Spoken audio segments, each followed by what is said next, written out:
Hi, it's the 8th of July and I'm just doing my monthly update report on the property market. Yesterday was my son's 13th birthday and we also got into the finals with the football, so yesterday was a really good day.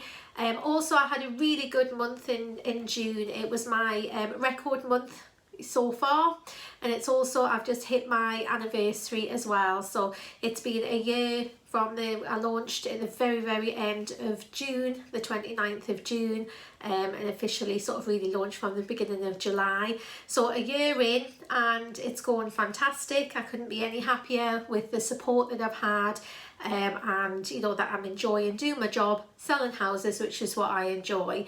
A lot of people are asking me if I'm doing rentals. At the moment I'm not. It's not something I've ruled out for the future, but at the moment I'm really happy doing sales and just concentrating on doing what I do best, which is selling houses.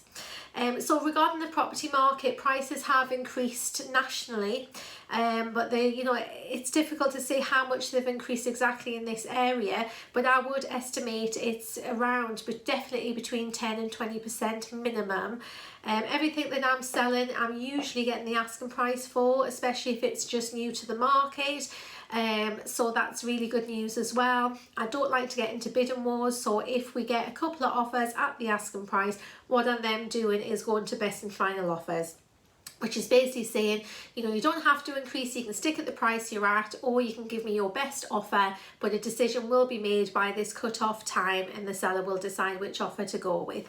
And I think that's the fairest way to do it at the moment. But the property market is still got lots and lots of buyers out there waiting for properties. To be honest with you, I'm not struggling at all selling any properties.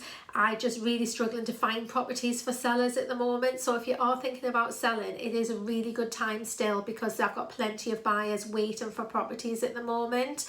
The stamp duty, yes, that ends the end of September. We obviously had the big cut off at the end of June, which was up to 500,000 to pay no stamp duty, and up to the end of September for up to 250,000. It's getting very tight now for anybody that wants to meet that deadline. However, I don't think it's going to make a huge amount of difference. Everybody wants to be in the Tyne Valley. Everybody wants to be in this area at the moment. They want to have the rural walks and be in the countryside. So I don't think that's going to make a huge impact on the property market. It's still really buoyant. There's still lots and lots of buyers out there and things are still selling really quickly. The biggest advice I'm giving anybody is to keep an eye on my Facebook page. I try and get the sneak peeks put on there as I'm busy typing them up and getting them ready to go on Rightmove. I put a little sneak peek on my Facebook page. That is the quickest way to find out about properties. If I'm getting a lot of interest in a property, I think the best way to do is initially I limit it to around 10 viewings, all proceedable viewings, and see what comes of that. And then if the seller wants to do more viewings after that, that's their choice.